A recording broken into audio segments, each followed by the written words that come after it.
นี่ซึ่งสิเมื่ออยู่บ่บ่แต่ว่าเช้าไซหันก็ยังอยู่บ้านบ่เดียวนี่บ่แล้วถึงไปเก็บกาแฟแล้วสิบ่มีผู้บ่าวใหม่แล้วบ่โอ้เพิ่นเคยไปเก็บกาแฟ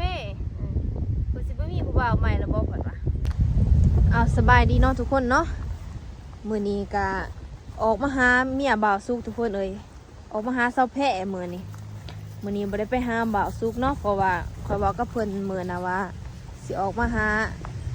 เซาแพะสิมาถามไทยเพิ่นนี่แหละเป็นมาจังได๋ซะมาว่าบ่ได้เมื่อหาผัวเฮิงล่ะได้นี่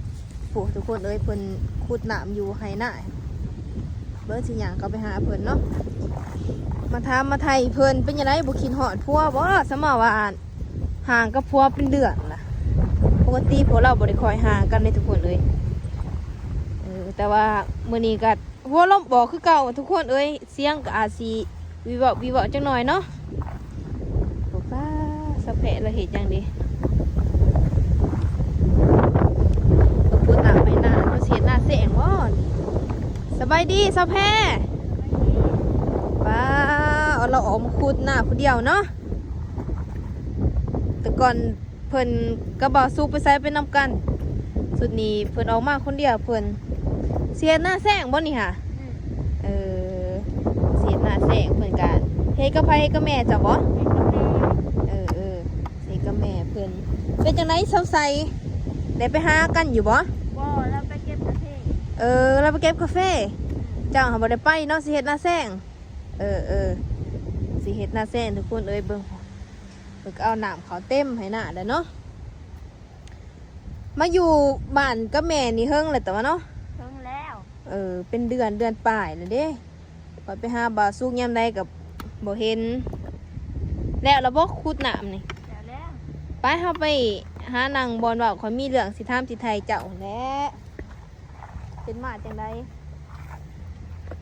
เพิ่นเอ้ยมื้อนี้สิมาถามเมียบ่าวสุกเนาะ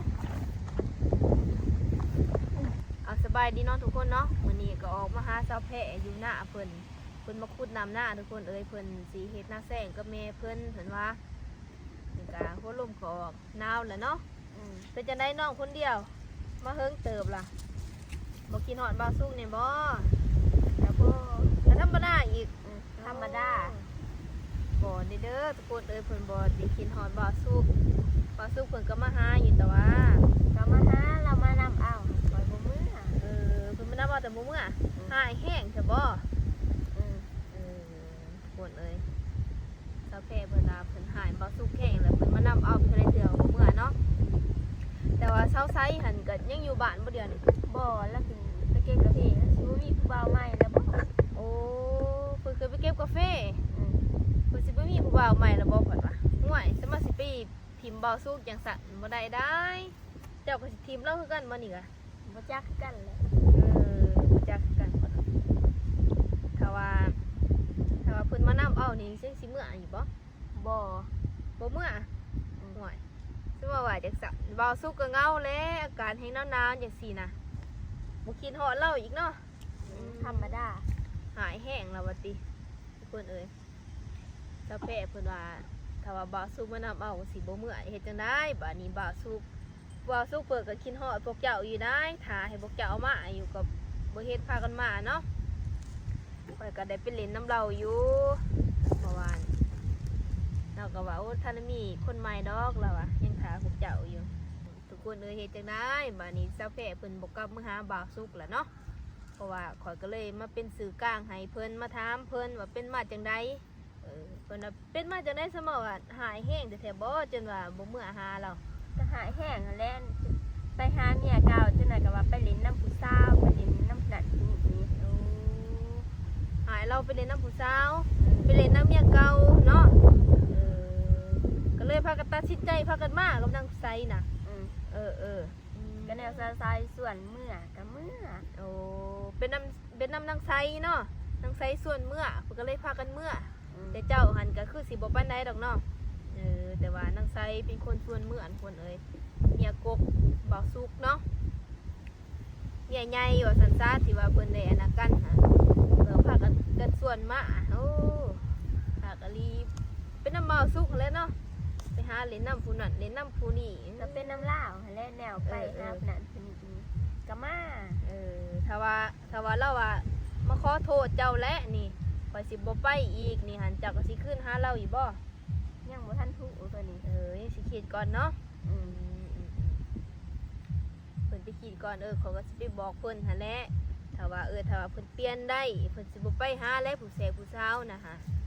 ข่อยก็สิมาหาเจ้าอีกเจ้าตัดสินใจหั่นนะ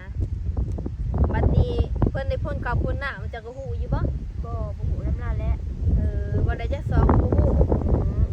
เราหั่นได้หลายเติมนั่นแหละเราก็ขายเขาเราก็ขายเบิดละเขาหั่นจังว่ายังจักสอบแล้วเจ้าก็บ่ฮู้เนาะราคายหั่นเนาะ บ่ฮู้จักนำลาเราบ่ได้บอก เพิ่นกันเฮ็ดน้ำกันเนาะมีแต่ต้นเกี่ยวบ่แล้วสั่งพวกเจ้าพากันเมื่อก่อนเพิ่นก็พากันเมื่อก่อนทุกคนเลยบ่าวสู้เพิ่นก็เกี่ยวเอาผู้เดียวเพิ่นหลังจากที่เกี่ยวแล้วแล้วแล้วก็พ่นเอาผู้เดียวแล้วเลยแล้วก็ขายเขาซื้อโทรศัพท์ใหม่พุ่นได้หรือพอดีเบิดเลยแล้วว่ะเงินซื้อโทรศัพท์เบิดเลยแต่ก็บ่ได้หายแล้วตีเราขายกันนะบ่หายเนาะแต่ก็หายนักๆก็คือเพิ่นไปหาเล่นน้ำผู้สาวอะเนาะอันนี้ก็นั่งลิ้มเพิ่นกันคือสิแล้วเลยแหละเพิ่นก็จมอยู่ได้ว่าโอ้ยมากก็มาพร้อมกันบัดไปก็ไปเบิดเลยแล้วอ่ะเพิ่นก็เลยเงาแล้วว่าสิแหละ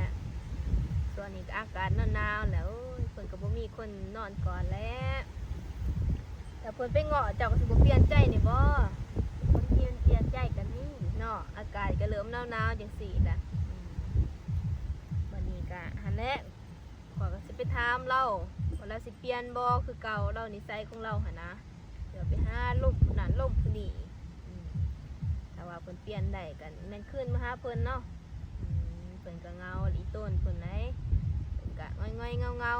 ๆเจ้าคือกันนั่นแหละเนาะไปใส่ก็ออกคนเดียวแล้วให้หน้าก็ ไปผู้เดียวนั่นแหละ ไปใส่ก็ไปผู้เดียวบ่คือบางหันเนาะกับบ่าวซุกเนาะทุกคนเนาะก็คือทุกคนหูอันแหละเพราะว่าบ่าวซุกก็เมียเพิ่นก็ได้แยกย้ายกันอยู่เป็นเดือน1เดือนปลายแล้วแหละเนาะแล้วก็พี่เดืองส่วนตัวของเพิ่นเพราะว่านี่เขาก็เลยมาถามมาไทยเซาแพ่เฮ็ดแต่เซาแพ่นี่แหละอยู่บ้านเพราะว่านางแพ่เพิ่นนะ